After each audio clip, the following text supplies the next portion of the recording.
So I'm here at Avionté CONNECT 2026 in Minneapolis with Carl Stecker, founder and CEO of Benefits in a Card. Carl has spent more than 30 years working on benefits for staffing firms, which means he's seen every version of how this industry kind of treats its temporary workers. Carl, thank you so much for joining us. It's really good to have you back. Oh, thank you, Hilary. It's great to see you, see you in person. I think we're on the phone once a week and on Zoom calls and that. So it's really nice to be sitting here with you. Absolutely. So, what's the biggest challenge you've seen from staffing agencies this year who are trying to just improve their benefits and the journey that they're bringing their candidates on? So I, I would say the biggest challenge, and I really see it. I saw it this year. Really proliferates in your larger companies. It seems like the larger the company, the worse their benefit path or benefit journey, as I call it, is. And you know what we've seen and what we've learned, and the reason why we ran out, spent all the money we did 2 years ago to do 260 to on now 270 integrations, API 360 integrations, if you will. The reason for that was to secure staffing, but it was also to get in the path of the worker. Because what we started to realize is, we've spent the last 30 years beating on carriers, designing products with our carriers. We even created our own company. We started our own company back in 22, freerx.com. I mean, we're doing everything we do to beat the pricing down, to beat, increase the benefits, knock the pricing down. We want to get affordable care to people. And so we've done all that. We spent all this time doing it. And then we're trying to get the metrics up of participation. And because we know that everybody that signs on average, they're staying 45% longer. So it really becomes one of the best and biggest financial levers you can pull. We met with a company that had 2.8% participation in their benefit plan.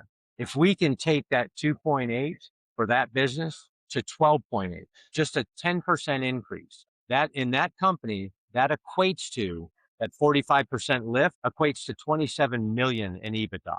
So, and I just came off a webinar with my friend David Jandro, who owns Tech Halo, that did our Sky, our Mhm. AI enrollment platform. And David was the president of StaffMart back in 2000, 2001. And his division operated at almost a 3% more in EBITDA just because he made sure that the people got their benefits, because he understood that lift. And so that's really, it's really, I think we've got other companies in the market, other companies in benefits in the card, and I feel that I'm almost feeling like it's not so much the benefits anymore. Everybody's gotten decent benefits. I think it's the journey. It's the journey that is really messed up, and when it's messed up, that's when I see the low participation. I mean, we took a company, we integrated them they were with Avionté.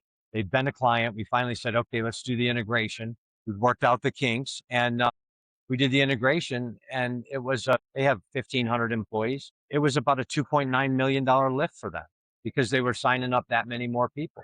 I mean, and that's a smaller group. So it just goes to show you, in a big organization, the lift is going to be huge. But they're a huge organization; they got to make big lifts. Mhm. In a smaller organization, it's still a huge lift.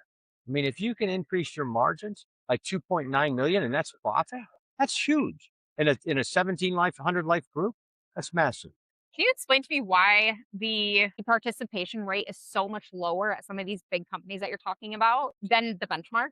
Yes. And when I say getting into the path, you've got to have your offering in that ATS platform, in that onboarding, right? Whether they're doing it, whether it's your system, your internal system, what have you, you've got to get in their way, and you've got to do it at onboarding. Uh, we send out text messages after people hit payroll. They get a text message, and they get another one a week later. I mean, we're sending out emails. We're doing all that, but I can say that it works a little bit, but not a lot. The only way to be successful is to get in their way, and I don't say that to be intrusive. It's just that it's the time they need to make a decision.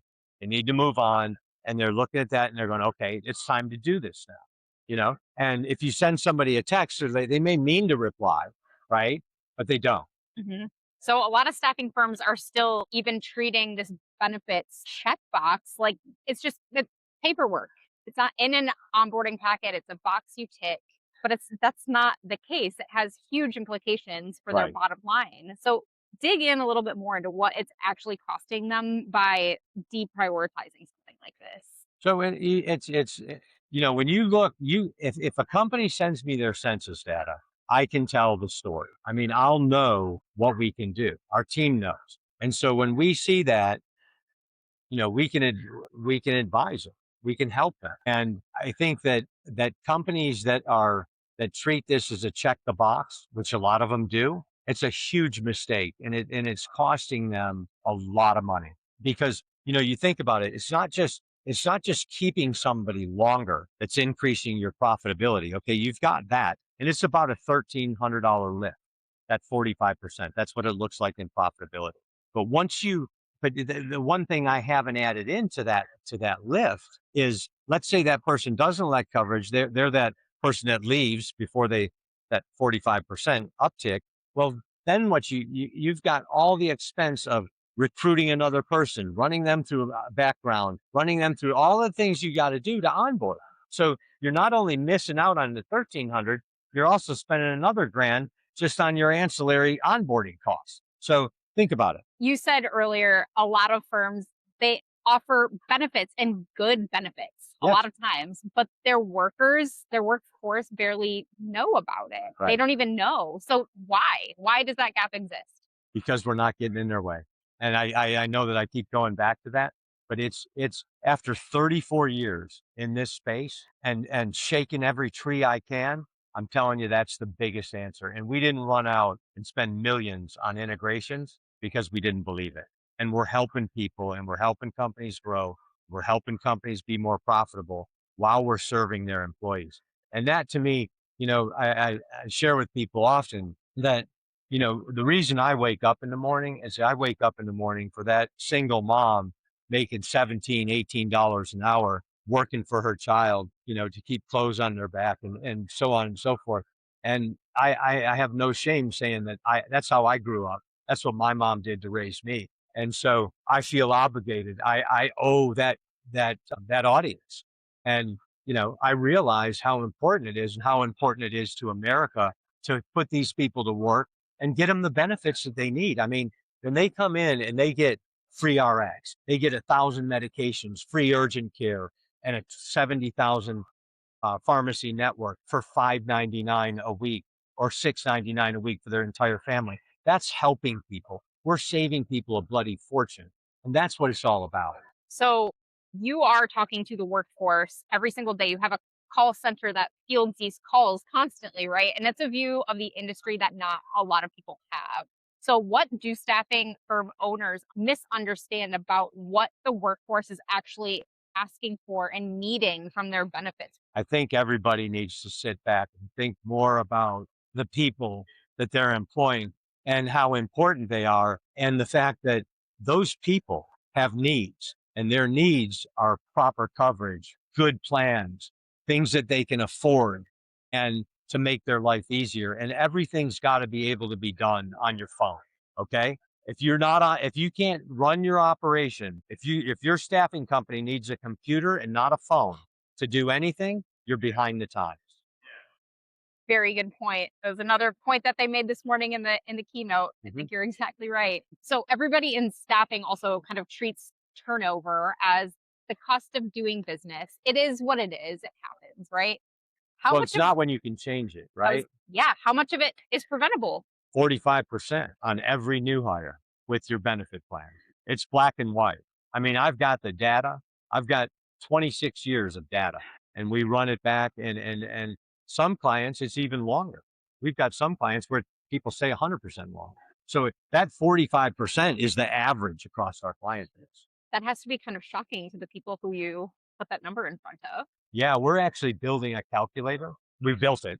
Now we've got to integrate it into our client portal, because if I have, and I'm pushing my tech guys pretty hard right now, but if what I want that to do is I want that calculator to update every time payroll's loaded, so that people can actually see what that retention lift is doing for their business. I want to be able to show that to our clients, and it's coming. And that's a surefire way to change behavior, change mindset, change Well, the way you're yeah, and thinking about the problem. I can tell you as a CEO, if I saw that and I saw the lift I was getting, I'd be all about it. Absolutely. Yeah.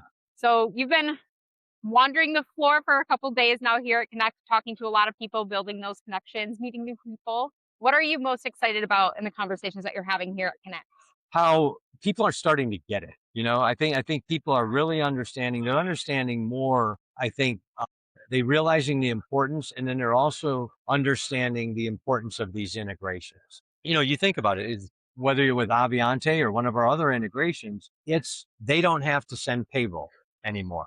Payroll's already there. Deduction feeds, we send those back to Avionté. They're automatically uploaded, loaded in the system. So it really becomes your benefits program when you're in one of our integrations becomes a autopilot situation, and your compliance is 100% because you're getting an accept or decline from everybody that's coming in the door. So now I can hand that off. I can send that data to your ACA compliance provider for your 1095 and 1094 forms, and it's just done. It's everything becomes, it's just, your benefits, all the headaches that go around benefits just kind of disappear. And that's really cool.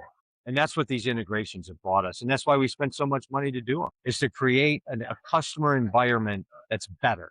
Absolutely. A year from now, what will staffing firms be doing differently than they are today? I think that they will have an integrated suite of products in whoever the provider is they choose. So I think that's where you're going to see this industry head. We jumped on it, maybe not for that exact reason. We didn't see the lift. I think it's wonderful that it happened. It's a blessing. The reason we jumped so hard on the integrations is because I learned that all of the integrations out there were flat files, CSV files, and payroll over in Excel over Wi-Fi. And it freaked me out. I mean, I thought this is so insecure. And with AI, data breaches have gone up 1,800% in staffing.